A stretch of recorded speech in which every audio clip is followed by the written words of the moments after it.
Jedi Jack Penguin, and today I'm bringing you another LEGO Star Wars review. So today we're going to take a look at set number 8096, Emperor Palpatine's Shuttle.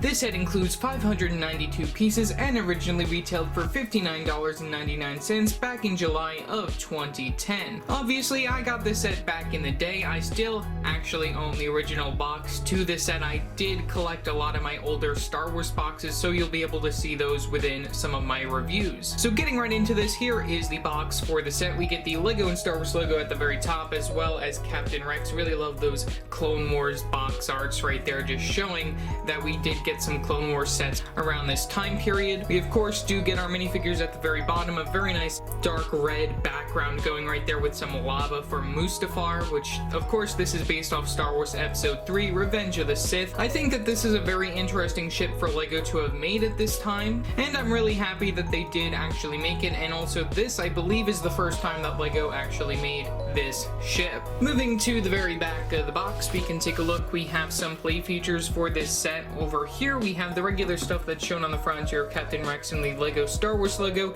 and then we have 3 sets right here advertised that also released alongside this one. I do have reviews up for 2 of these sets and a somewhat review in my comparison video for the 2019 Slave 1, so you can check that set out in that video, but otherwise I might do a separate video for that sometime in the future. Top of the box features the LEGO and Star Wars logo, set number, other information, and then our minifigures yet again. Side to the box, nothing really too special, just some small pictures and some logos and choking hazards going on all sides of that. And then the very bottom, I did buy this at Toys R Us, which is why this sticker is peeled off. That is the Toys R Us sticker, and then we have a quick little LEGO Club advertisement leading to the LEGO trademarks and the barcode for this set. So yeah, that's all for the box, so let's take a look at the instructions and then our minifigures and final overall model. Looking at the instructions for this set, we do get 2 instruction manuals, numbered 1 and 2. Taking a look at the front one, pretty much mimics the front of the box right there at the very back. Features a transition to the second instruction manual. Second instructions features the same sort of picture for the front, just with the number 2 for the instructions. Very back features the Win Kid. Can flip right in. We have a quick advertisement for LEGO Disney Prince of Persia: The Sands of Time. I think that's a very odd sort of theme that LEGO decided to make. I don't think it really succeeded very well. It only got the one wave alongside the movie. This is based off a video game. I do own a couple of the sets, don't really know too much about it since I didn't watch the movie for it, but either way, just a very odd advertisement to go along with this LEGO Star Wars set. And then we have a quick advertisement for the Arc 170 set right there with some comic going on. I really like that. That's very nice. Do gotta review that set sometime in the future. It's on my eventual to-do list. We have the same advertisement from that General Grievous Starfighter right there with those 3 sets. Like I said, just gotta review the Plo Koon Starfighter. The other 2 I do have reviews for. Yet again, that Arc 170 advertisement, and then we have the play features for 1 page, leading to the piece count for 2 pages on the front and then the back of this page, and then the final overall model for this set. So yeah, that's all for the instructions, so let's take a look at our minifigures.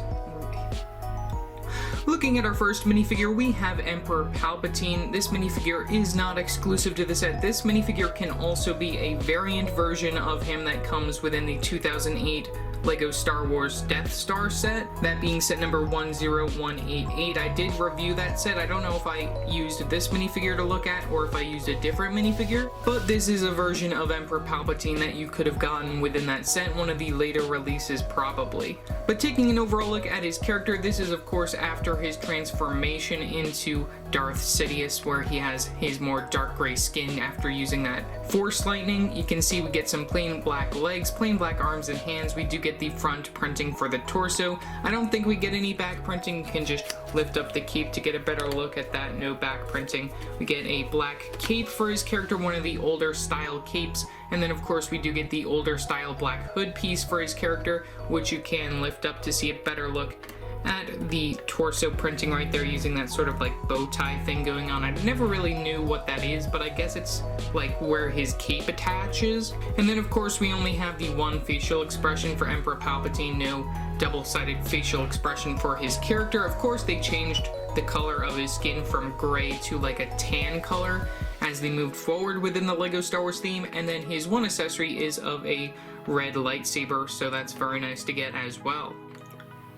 Our next minifigure is Anakin Skywalker, Battle Damaged. Of course, this is his transformation into Darth Vader at the end of Episode 3, Revenge of the Sith. We get some plain black legs, we get one plain black arm and hand, and then the other side is exposed from the lava right there inside that darker light flesh tone right there for the arm and the hand. I really like that they did try to make it look like he was burnt up a little bit, and then of course some skin is exposed right there at his chest and off the side of his arm. I really like the attention to detail right there. It's so interesting to see this minifigure, and then of course we do get some back printing, which I think is amazing for this character as well. I really like this character overall.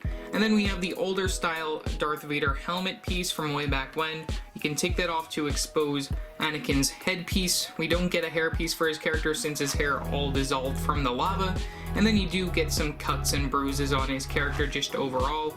And no back printing on his head because he's technically a bald character now, and then you can place that helmet back on if you so desire. And then his one accessory is just like Darth Sidious or Emperor Palpatine's right there, being that red lightsaber. So yeah, that's all for our minifigure of Anakin Skywalker.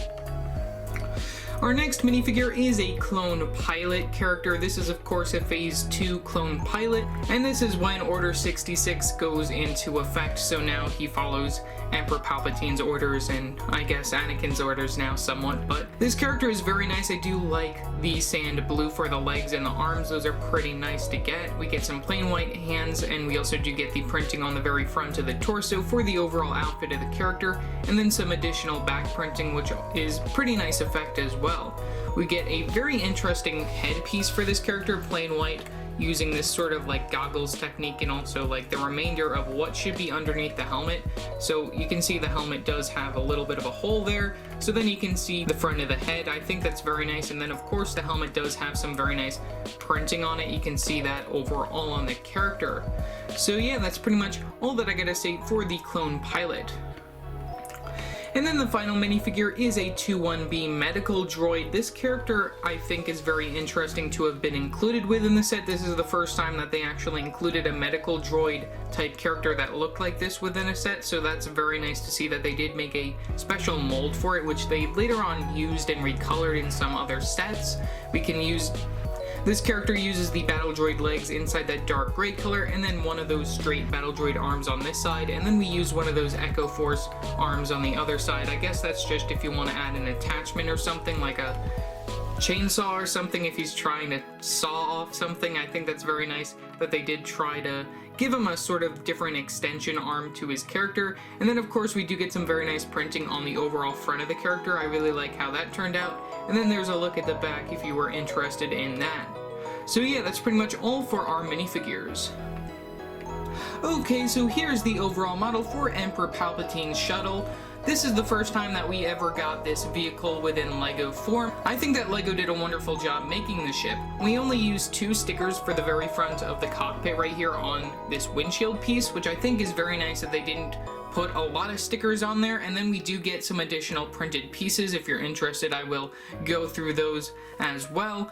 But overall, the color scheme for this I think is very nice. We use a little bit of white, a little bit of that dark red, but mostly some light and dark grays, in addition to a little bit of black and dark tan that's mixed in here as well. So moving right into the model, we're going to start with the cockpit area, which this is the first part that you build, and then you later on attach to the main model. You can see that we do get the 2 stickers on the very front of this, like I mentioned before. This can lift up using those different types of hinge pieces or clip pieces going on right there. But getting right into this, you can see that we do get a little seat inside that dark green color. We also get a printed piece, which I'm just going to pull out so then we can take an overall look at that. We get one of these 2x2 tile pieces in dark gray with the control panel area, which I think is very nice that LEGO did include a printed piece there. We don't really see too many interesting printed pieces within a lot of the newer LEGO Star Wars sets, so it's very nice to see that. And of course, this is the area where you want to put your clone pilot, so sitting him down inside that seat, you do get a seat there, like I said before. Very nice that they do give you one of those, so then it's a nice and easy spot for you to place your character. You put down the windshield piece, and then you have your clone within the set. One thing to note is that on the very bottom we do get some feet to make sure that this vehicle does stay up. Those are pretty hard to actually angle in a way to make it stand up correctly, because if you do get it wrong, it will easily like slide down on the thing, because it is pretty delicate when it comes to these legs right here, but you should be able to keep them in a certain way that the ship will be able to stay where it's at.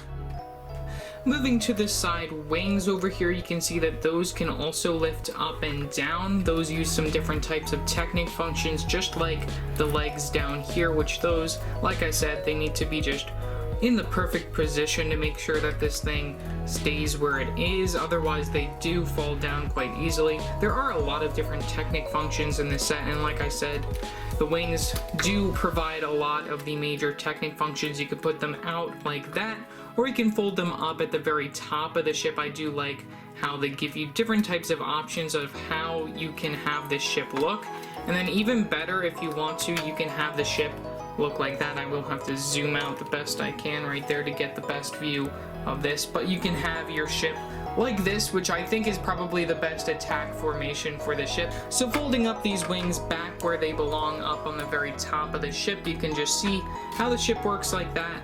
I'm gonna bring us back down here. We get some other looks at the ship from the very top. We get this very nice big extension piece on the very top, which I really like how this is built. This is really cool, and also I really like the colors at the very top as well. To remove this, we do get some Technic functions to do that. Right here you can see we get these little parts that you can flip up. You can flip that piece up like that, and then you get another piece over on the other side that you can flip up as well. And then removing that piece, we also do get two on the very back right here. Well, actually we only get this one, and then you lift that up, and then this can lift the entire top piece off of this set. So taking a quick look at that, that's how that works. I'll take a better look at the very top of it after we go through the interior of the set. We do get quite a bit to talk about. I'm just gonna bring the ship back on a steady level so then we can take a better look at it. Okay, so what I was trying to show you is that we do get these Technic functions back here, being these pole pieces. So in order to create Darth Vader, we have his helmet lodged between these two Technic pieces, those softer plastic Technic pieces. I really like this play feature, it's very interesting. So you can lower the helmet onto your minifigure of Darth Vader or Anakin Skywalker right there, and then you can push it so then it does lift him up. I really like that play feature. That's very interesting of a choice by LEGO to make him turn into Darth Vader like that. I think that's probably one of the cooler play features that LEGO added within the set. And then of course you can have Emperor Palpatine standing within here with your minifigure of Anakin Skywalker, and you can also have your other medical droid hanging out in this general area as well. One other thing that you can do within this general area is that we do get these two other little Technic areas that you can place your minifigure's lightsabers. So just placing them loosely within those areas, those are the storage areas for the lightsabers. You gotta make sure that they're pointed in the right direction, so then you have your lightsabers in those areas. And then of course, like I said, this is the main area where you turn your minifigure of Anakin Skywalker into Darth Vader. You have Emperor Palpatine just watching while this happens, and also we have the medical droid helping with this task, so you can place him in this general area as well. And then that does bring us to just the overall look at the ship. We do get some fake guns on the very front of it. We also can take a look at the back engines from the very back. You can see this using some studs on the very back on those 1x1 brick pieces, modified with the one stud on the side of it. And then we have those Technic functions that help with the helmet on the very back right here that help also push Darth Vader up. And then we do get the very top piece that goes on top of this area. So placing that right on top, we want to make sure that it does sit correctly on top of the ship. And then you can place these into the Technic hull pieces from the very back and also on the very front of the ship. So moving to the very front, you can then place them like such. down into the holes on both sides. I think that it works quite easily. At the first time when you do it, it is a little bit difficult, but then after a while you do get the hang of putting those in, and then you should probably be able to readjust these feet areas, since those are, like I said, a pain when it comes to this set. And then the wings, we can take a look at those quickly. So taking a look at the wings right here, they are both the same design, just reversed right there, using the same color scheme going on. Nothing really too special with those, no printed pieces. There's a look at the very back of the wing. You can see it from the other side as well. If you take a look at that, there's a look at the back of the wing, and then a look at the very front of the wing and how that works. And then, like I said, the color scheme is really probably the best part of this set. The play features are also very exciting within the set, and overall it's probably a very nice deal for back in the day. You get some very nice minifigures that probably were easy to get and cheap and exclusive at this time, since that version of Emperor Palpatine only came within one other set, that being the Death Star set from 2008. And then the remainder of the characters only came within this one set, so it's a pretty nice deal. And then the ship is something that we've never seen before within LEGO form. So yeah, that's pretty much all that I gotta say for this video. Remember to like and subscribe and hit that bell icon so every time I upload a new video. So yeah, that's it for now, and I will see you next time. Bye!